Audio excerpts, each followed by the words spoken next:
All right, welcome to episode 12 of the All American Hoops podcast and to Sports Fluent Media. I'm Chris Driscoll, and I am, of course, as always, welcomed by my two brothers, John Driscoll. Hey H, thanks for having me on. Let's talk hoops. Absolutely. Love it. And as always, my young, sorry, not as always, for the first time ever on the live stream podcast, we have my younger brother, Matt Driscoll. Chris, it's always a pleasure having me on. Like you said, first time on the live show, so a little nervous, but love the new intro and all that. So pleasure to have me on. Thank you. Absolutely. Yeah, we're happy to have you on. Before we get started, Matt, how was your lovely vacation? Oh, it was great. For those that don't know, I was on spring break the past week. It took a couple years off my life, but I definitely had a great time. Yeah, I was thinking it's funny because so John and I went on our spring break, my freshman year in college, John's junior year in college, we went to spring training.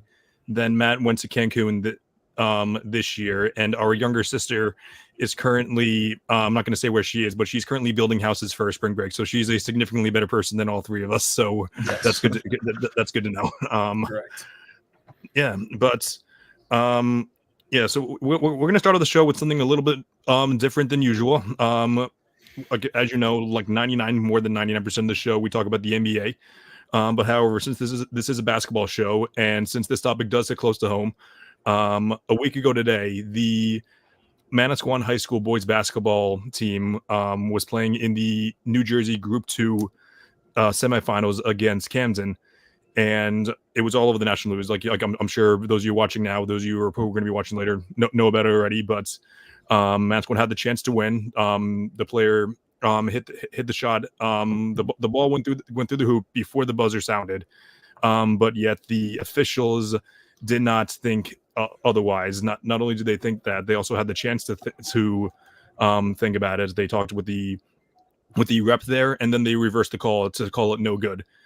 And I usually ask for your guys' opinion to start, but I'm going to start off with this one. And I know that you guys we're going to agree pretty much on everything that each of us say with this, but I just feel super bad because the guy, our guys, got robbed, and it's just super unfortunate how Manasquan High School is like this great place. It's a terrifically run program. The three of us all played for Manasquan basketball, none at the varsity level, but we all played, and this again.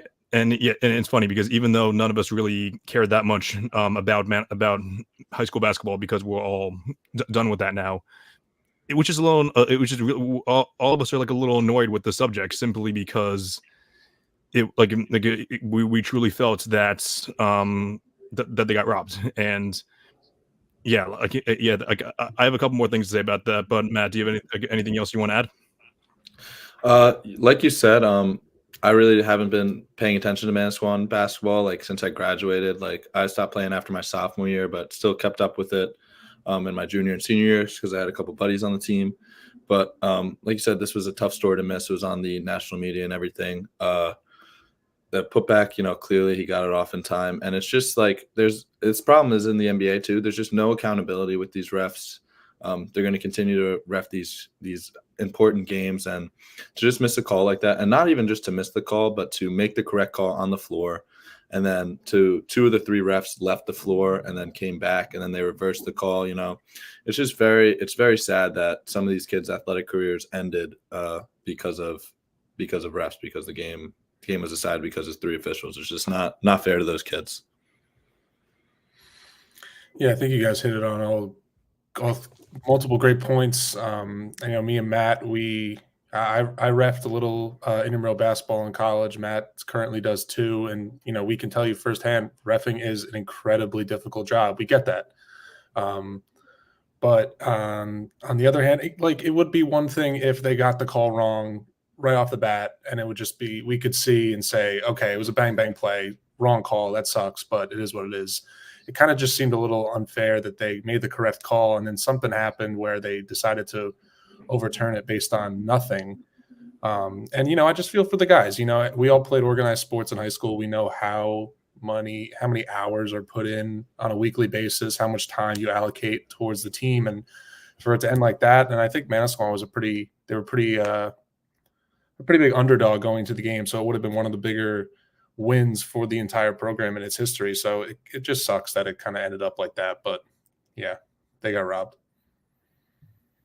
Yeah, 100% agreed. But I also, I touched on it a little bit, but yeah, it's crazy how nationally recognized the story was. You know, like New York Post, Fox News, Clay Travis, even Chilton Hoops. He made a TikTok on it too. So that was pretty cool to see that in such a small town like Manasquan, that's being it's unfortunate that we're being recognized like this, but but I thought that was pretty cool to see. And also one other thing that was super cool was just seeing how united the Manasquan community was. That's one thing I've always taken pride. It's one thing that I've always taken pride in, as being Manasquan residents. We've lived in Manasquan for it'll be 16 years in July. So it's pretty cool. Just Manasquan is a pretty cool place for. I know a lot of people watching this now and are going to watch this. Have either been to Manasquan or have lived near Manasquan for a little bit. So it only confirmed what we already knew, and that's that Manasquan is an awesome town, and Manasquan High School is an awesome place as well. So we're all super thankful to be part of that. Yeah, cool. Yeah. So I'm happy we were able to get that out. Unfortunate that we do this on Tuesday, so it's over a week later. But I'm happy we were able to address the situation. But to move on to a little more positive things, I would say two more positive things. But however, I know that some people are going to see the Celtics as a negative, because apparently the Celtics are the first team this year to lose 2 games in a row, and I don't know if you watched Undisputed and First Take and First Things First and all those shows, you would think that the Celtics just got eliminated from the playoffs based on the way that they've been talking about it. But yeah, for those of you who don't know, the Celtics dropped 2 games last week to the Cavs and the Nuggets. The Cavs game was a little more upsetting given that both they were the favorites in that game and also that they just completely choked. But yeah, I just think there's a lot more to the story with the Celtics. Not only do I know there's a lot more to the story with the Celtics, but John, I was wondering what your takeaways on how the Celtics have been for either the past couple weeks or like in the past week since we spoke last. Yeah, I'm not really all too concerned. I think everyone had their Celtics takes in the vault for a month when they didn't lose a game, and then they all just came pouring out when they lose back-to-back games. In terms of the Cavs loss, it's just a shitty loss. You blow a big lead on the road. I feel like that happens. That happens with every team, regardless of whether you're a championship contender or not. And then it just kind of sucks that it was followed up by a pretty devastating loss to the Nuggets. But, on the road in Denver, I mean, they win like 82% of their games at home, the Nuggets. So it's not really too crazy. They're a championship contender. We mentioned last week on the podcast, they're our favorites to come out of the West. I don't think it's all too concerning. Granted, you can say, okay, they're 0-2 against Denver this year, but both games were very close. Both games came down to, a make or miss shot. I guess if you were to go a little crazy and say you're concerned about one thing, it would be, Tatum did have 2 kind of poor games against Denver, but he's shown time and time again, he'll bounce back. He'll be all right. So not too concerned on my end. Yeah, I would totally agree with you, John. The 2 that they dropped against the Cavs and the Nuggets, obviously, tough losses. Definitely the one with the Nuggets, you wish that they won at least one of them in the season series. But if anyone's concerned about the Celtics or have like questions about the Celtics, I don't think they've been watching a lot. They're 21-4 in their last 25. They're currently league best 15-14. I know we talk about the 40-20 rule makes you a real contender. Well, I wonder what the 50-20 rule does, or even possibly the 60-20 rule could do, because these guys are they're a wagon. I think I forget what the stat was, but after a loss, they always seem to bounce back, even though they did end up losing 2 in a row. They have yet to lose 3 in a row, which is great. So yeah, just a great team all around. They're my favorite to come out of the East and my pick to win it all.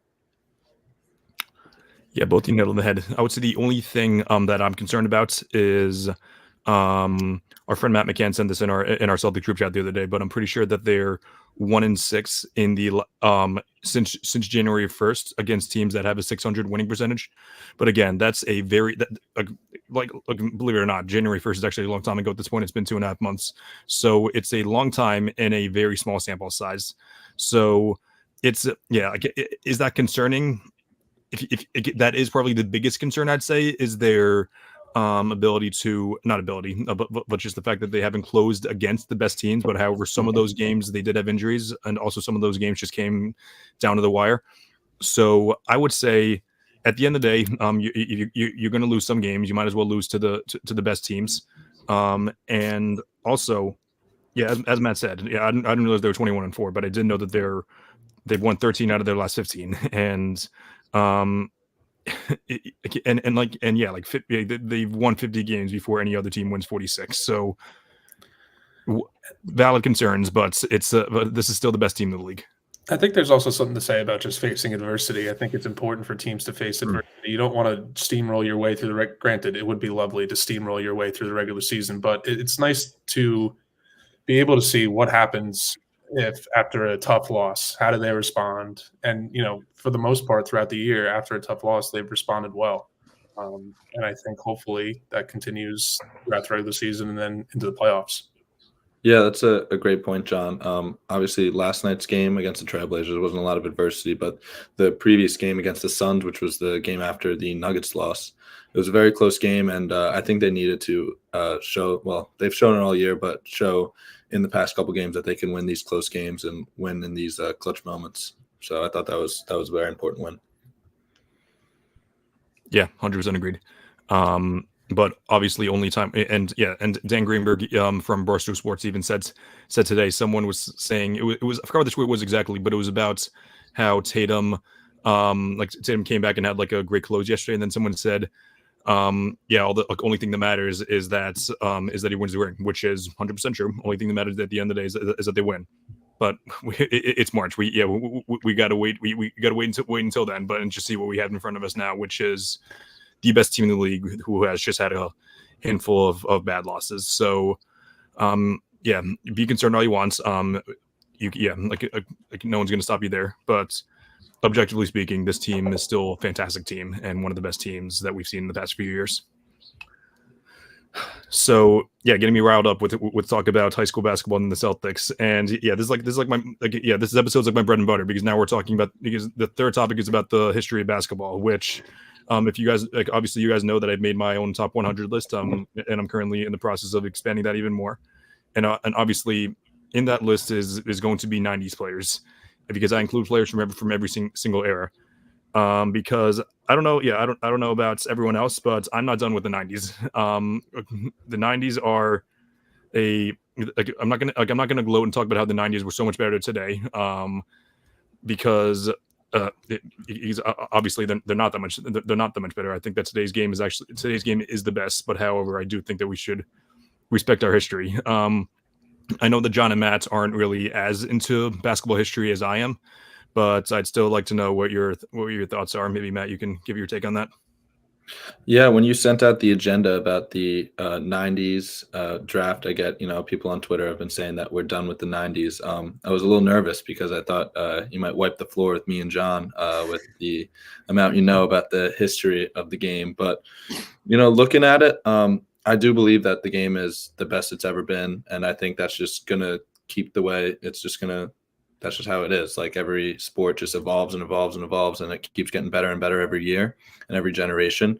But looking at these names, like when I was doing my research, there's still like Hall of Fame, like legendary players, and like obviously Jordan, but like even like a couple of guys that we'll mention later, all Hall of Famers, all like household names. So the 90s, great decade of basketball. Yeah, I think the whole, we're done with the 90s thing is just kind of a lame way from LeBron fans to discredit Michael Jordan. And, you can make an argument. I think we all agree that, we think Michael Jordan is the greatest player of all time. But if you want to say LeBron James is, I won't hold that against you. I won't think you don't know basketball. I think there are arguments to be made on both sides. I think, the two of them are both just totally different players in two totally different eras. And I just think it's kind of a lame argument to try to discredit an entire era just to kind of prop up your narrative. There's, as Matt said, there's tons of great players in the 90s. And guess what? All the players that you love in today's game grew up modeling their game off of people who played in the 90s. And it's just, I think it's kind of lame. I'm not done with the 90s. And it's so easy for somebody to, grab a minute and a half clip of Michael Jordan using his right hand and then saying, oh, he doesn't have a left. Michael Jordan probably had one of the best left hands in all of basketball. The patented switching hands in midair layup, he finished with his left hand. Like, it's just, it's kind of lame to just cut like a couple clips together from the 90s that don't look so good. And guess what? In 40 years, their kids are going to be pulling up clips of Nikola Jokic and saying, oh, this was your MVP of this era. Yeah. And granted, yeah, he does. Maybe it doesn't look pretty, but he's one of the greats. So it's going to come back to bite him in the ass. And I'm glad we're all on the same page that we're still with the 90s. And I mentioned this in my TikTok video about this whole situation. I just think that like everyone leading this cause is just telling on themselves, because all these people say, oh, just watch a game, just like pull up a game from the 90s, watch the game from the 90s. This has been a debate. MJ versus LeBron has been a debate since 2016 when LeBron had the 3-1 comeback against the Cavs. You're meaning to tell me that I should trust your opinions if you've been banging this drum for 8 years? And now you're just pulling up a video of MJ. You're just telling on yourself. You obviously don't watch the 90s. Let's be honest. Like not all of us have watched a ton of 90s film. I've probably watched about like 10 MJ games start to finish, because like Wall means like yeah, that's why we need to use numbers and everything else for that. But yeah, like everyone who just says like, oh, just watch this game. I don't think you watched them. I don't think you watched that many games beforehand, which kind of invalidates your opinion from the past few years. Yeah, Chris, you watching 10 Jordan games start to finish is more than I think 99% of the people that are saying watch these games are talking about Jordan versus LeBron. So don't discredit yourself there. And it's always like, it's always pull up this Jordan game. He was terrible. It's like, okay, well, you could do that with any player of any era. Once you pull up, I think it was game 1 of 2008 Eastern Conference semifinals when LeBron James went 2 of 18 with 10 turnovers. Does that define his career? Absolutely not. Mm-hmm. It's kind of lame to pick and choose whatever fits your narrative, but I guess that's just NBA discourse now. Yeah. So before we move on to the next thing, I do want to be fair to just a couple of the points they made, because a lot of people are saying that this is mainly just in response to a bunch of the old heads who are just talking about how much better the game was back then, and how everyone is soft in today's day. Don't worry, Dad, we're not talking about you. So maybe just a little bit, actually. But so yeah, it is valid to be frustrated like with those guys who constantly bring up those arguments. But that being said, that doesn't the fact that you're admitting that like, oh yeah, that's just in response to to the trolls means okay, I can't take this opinion seriously. Which I know some people that's a lot of people's intentions is to not take it seriously. But that being said, that's just my thought on that's my thought on that. Cool. So, since we are not done with the 90s, we decided to do we're going to do a draft of all these stars of the 1990s, and we forgot to talk about this off the air. But I think what's fair is, since I had the first pick in the in the All-Star draft, that John and I just switched spots. John goes first, then Matt second, then me third, and then we do the snake draft like that. Wow, I was ready to give it to you again because it's your podcast, but you're a gracious host, Chris. Oh, I appreciate that. Yeah, and since you gave me that compliment, I'm not going to mention. Okay, you know what? I will mention actually. Yes. So for those of you who watched the pod the last time, we had a draft for all the All Stars this year. And it was funny when I did like 3 different polls, or like I did 2 different polls, and then I made a TikTok on it. So on the Twitter poll, I think John's team won. On the Matthew got the most comments supporting his team on TikTok. And then my poll on Instagram got the most votes. So take that as you will. I think Matt may have won on Twitter. I think I lost all of them. Oh, did you? Okay. Yeah. Yeah, I think I made enough burner accounts to vote on Twitter for my team to win. So. Yeah.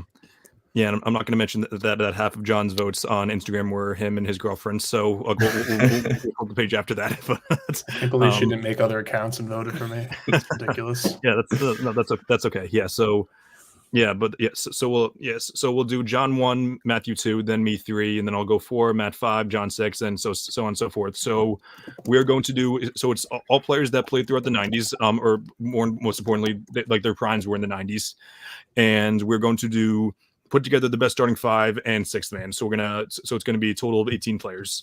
So John, if you would like to do the honors and go with your number 1 overall pick. Yeah, I think it's not much to really say here. I'm going to go Michael Jordan first overall. We all agree, greatest basketball player of all time, Michael Jordan. Yeah, shocking pick by you, John. Really thought he would fall to me, but I'm not going to complain with the second pick. I'm going to take Hakeem Olajuwon.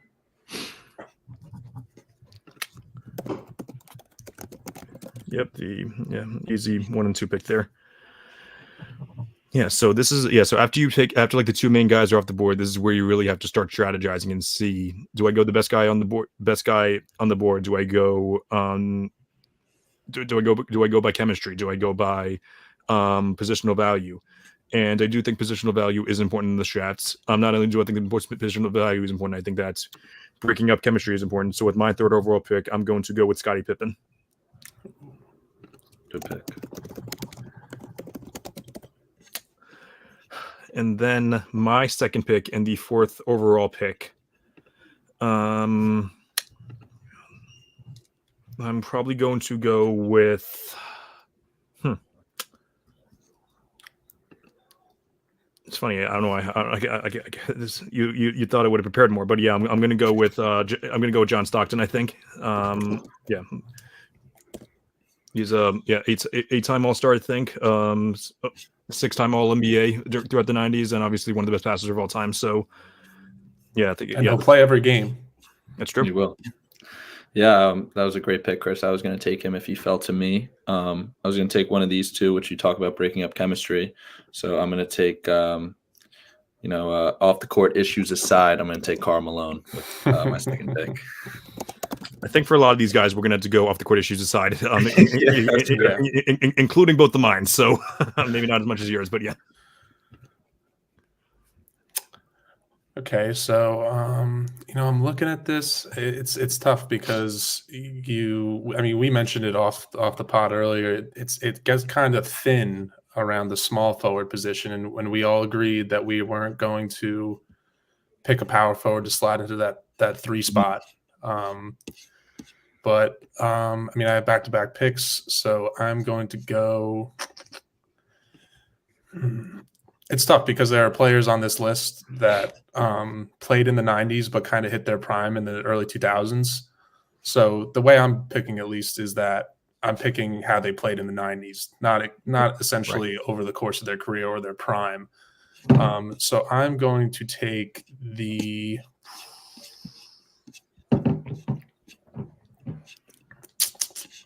I'm going to take the 1995 MVP David Robinson at my center position.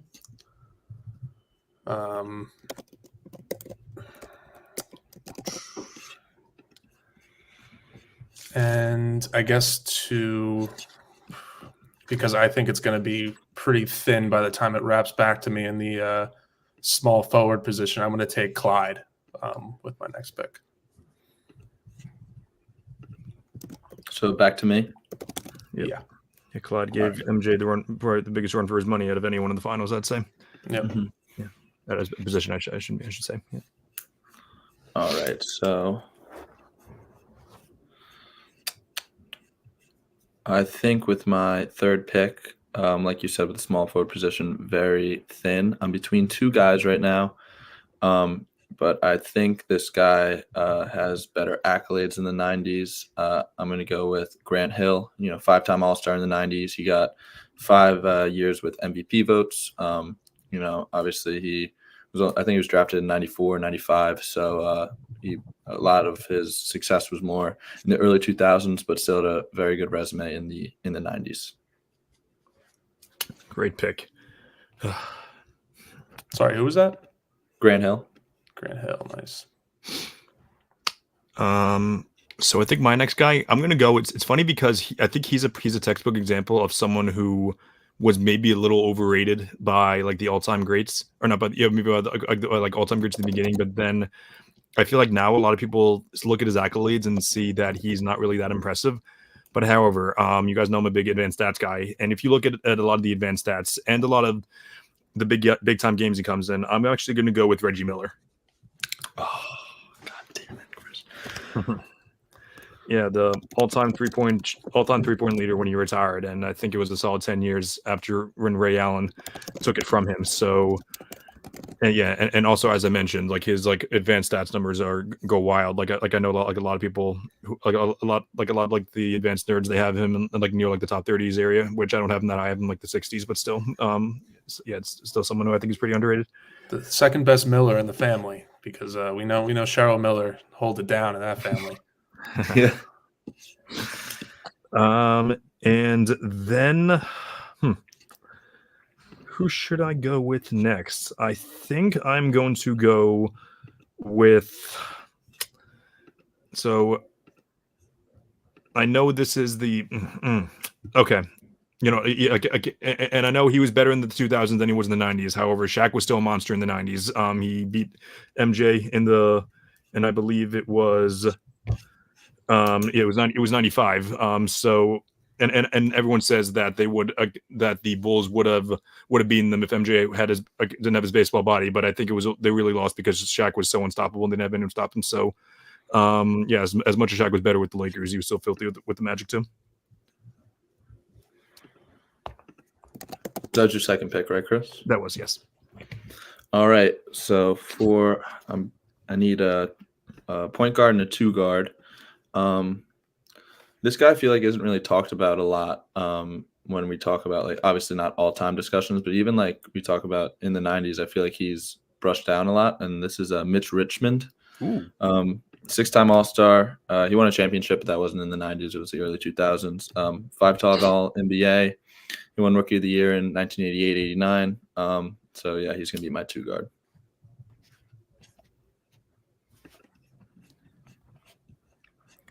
Okay, so going back to me for two, I need a point guard and a power forward. I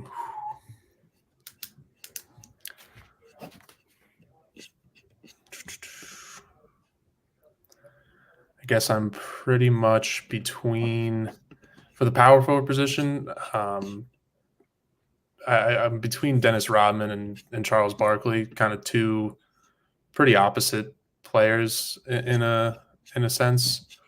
But looking at the rest of my team, I think I'm gonna slide with I'm gonna go with Charles Barkley at my power forward position. I know Rodman brings more of a defensive presence, obviously great on the boards, but I value Barkley's offensive game a little bit more. So how the hell did Chuck fall that far? I didn't even realize that he was still on the board. Oh my god! Yeah, I was like looking at his numbers earlier. It's pretty nuts. Yeah, he was. Yeah. People know him as like a silly guy on TV today, but he was easily one of the best players in the 90s, and definitely better than the 12th best players. So, yeah, that's a steal for sure. Yeah, I should have filled out my 6-man before trying to fill out all the starting five. Yeah, John, you still up? I think. Mm-hmm. Yeah. So since I went with Barkley, more offensive. More offensive input on the power forward slot for my my one guard. I'm going to take Gary Payton. Gary Payton is the second best guard perimeter defender of all time, behind Marcus Smart, of course. That's true. The glove. The glove. Yeah, now we can't guard Jordan on your team. So good pick, John.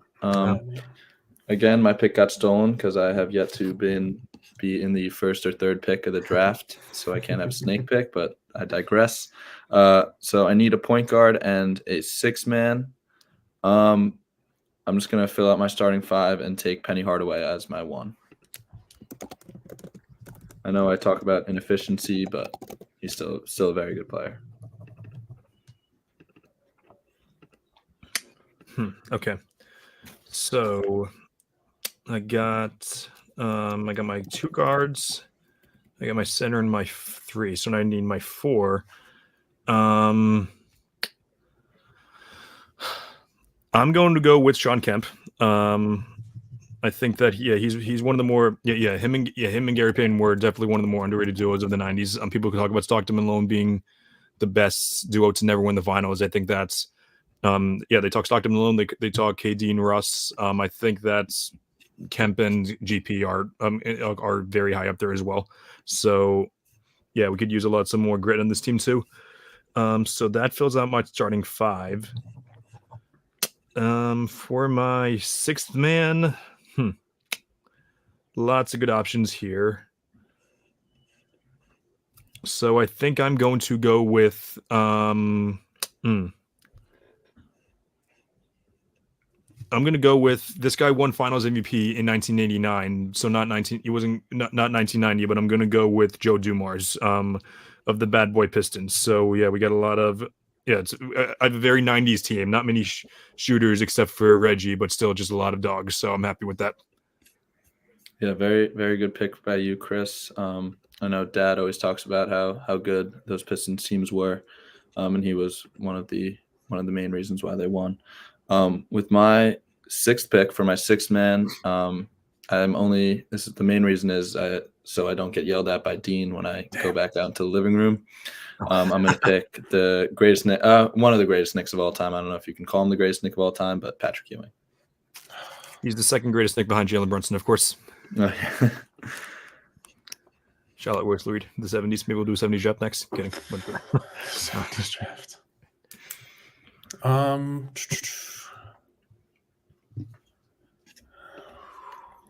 Okay, so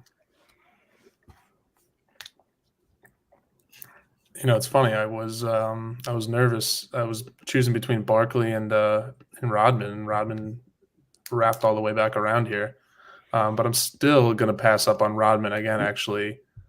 And I am going to solidify my defense off the bench and take Dikembe Mutombo. Great pick. Wow, oh my God, that is a insane defense. Wow. Yeah. I think we should talk about some honorable mentions that we missed. I'm 100%. Yeah. Obviously, Chris wouldn't have missed him because he thinks he's the most overrated player of all time. But as mentioned, Dennis Rodman was missed. St. John's legend Chris Mullin. Dad's going to be very upset we did not draft Chris Mullin. Parks and Rec legend Detlef Schrempf we missed. He could have been taken, but just to name a few. Latrell Sprewell, Warriors legend, 3-time All-Star in the 90s. Did we mention? We talked about Manasquan basketball earlier. Both mine and Matt, freshman basketball coach Colin Eldridge, his favorite player was Mark Price, actually. So that's another guy of the Cavs. Because he made his free throws. That's right. Yeah, very important. Lonzo Mourning. He's kind of a guy, a 2000s guy as well, but he's very underrated as well, in my opinion. Tim Hardaway Jr. Tim Hardaway, yeah, that was good. Yeah, that was the next one. Yep, exactly. Perfect. Yeah. And then I don't know if it was mentioned, but Duncan and KG were on the list, but those are the kind of guys that were just late 90s bloomers and then exploded in the early 2000s. But yeah, definitely. Yeah. Duncan would have been an acceptable choice though. He won Finals MVP in 1999, and he was a lot of people make the mistake. They think that Robinson was the best player in the 90s. It was once Duncan arrived, he was the best player on the team. So obviously I'm a big Tim Duncan guy. So and whenever I get the chance to talk about him, I'll do that. Not gonna lie. After the last drafts, I was very, very confident my team was best. I still like my team now. I'm not that confident though. I think both of you drafted some great teams. Yeah, I think John has the slight edge over both of us, Chris. It wouldn't surprise me. Yeah, it's interesting actually when you compare because I have it on like a spreadsheet here. We have 2 tabs with the All-Star game and then the 90s 2 drafts that we did. So many more two-way players. I feel like with the All-Star draft, it was a lot of, okay, well, I'm going to draft this guy, and he's a liability on defense, so I really got to find someone who might be lesser on offense, but will make up for that defense. With this, it's like it's only a handful of guys you really got to worry about on the defensive side of the ball. Granted, if you compare it to today's talent level, maybe they definitely have the edge offensively, but I think they took more pride in their defense back in the day. Granted, hand checking definitely helped too, but the rules definitely favored the offensive player in today's game, where they didn't in the 90s. But like you said, it's cool to look at. Like, all these guys were elite two-way players. Absolutely, yeah. But yeah, I'll definitely be doing the same thing. I'll be posting the rosters on Twitter and Instagram, so you guys can vote on that. I'll also be posting a TikTok of our things. I'm going to try to keep it. Hopefully people will watch the pod too. But I'm also going to keep it anonymous for those who don't watch the pod, so to try to keep it as unbiased as possible. Please vote for my team. Yeah, it'll be interesting to say the least. People will see MJ and they might justifiably automatically say your team is the best. So when I was hoping for. Yeah. So, all right. Well, yeah, a little bit shorter today, but that wraps things up. Just a couple plugs before I close. If you guys can both like and subscribe to Sports Fluent Media, and then follow Sports Fluent on all your socials. Again, thanks Sports Fluent for taking on this great show. I'm very thankful for that. If you could follow me on all of my socials, it's All American Hooper for every single one. I'm on Instagram, Twitter, and TikTok. And then if you could also take a look at my column at primetimesportstalk.com. This pod will also be uploaded to that website. So very, again, thankful for them there. But yeah, as I mentioned, primetimesportstalk.com is the website. John, Matt, always a pleasure. Thanks so much for coming on the show. Yeah, thanks for having me on, Chris. Always a pleasure. Thanks a lot, man.